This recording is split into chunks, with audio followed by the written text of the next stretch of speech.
শুধু কবিতার জন্য পর্বে আপনাদের সবাইকে স্বাগত।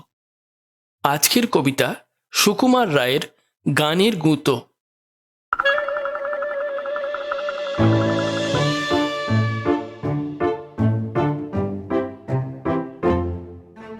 গান জুড়েছেন গ্রীষ্মকালে ভীষ্মলোচন শর্মা। আওয়াজখানা দিচ্ছে হানা দিল্লি থেকে বর্মা। গাইছে ছেড়ে প্রাণের মায়া, গাইছে তেড়ে প্রাণপণ। ছুটছে লোকে চারদিকেতে, ঘুরছে মাথা ভন ভন। মরছে কত জখম হয়ে, করছে কত ছটফট। বলছে হেঁকে প্রাণটা গেল, গানটা থামাও ঝটপট।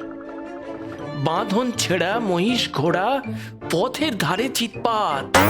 ভীষ্মলোচন গাইছে তেড়ে, নয়কো তাহে দিকপাত।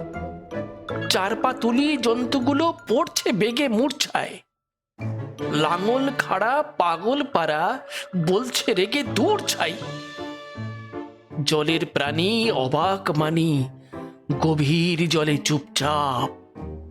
গাছের বংশ হচ্ছে ধ্বংস, পড়ছে দেদার ঝুপঝাপ। শূন্য মাঝে ঘূর্ণি লেগে ডিগবাজি খায় পক্ষী।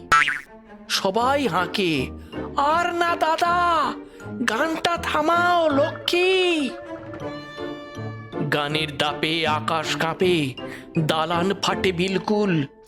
ভীষ্মলোচন গাইছে ভীষণ, খোশ মেজাজে দিলখুল।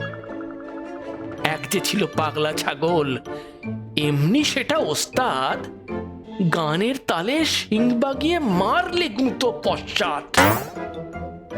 আর কোথা যায় একটি কথায়, গানের মাথায় ডান্ডা। বাপরে বলে ভীষ্মলোচন এক্কেবারে ঠান্ডা।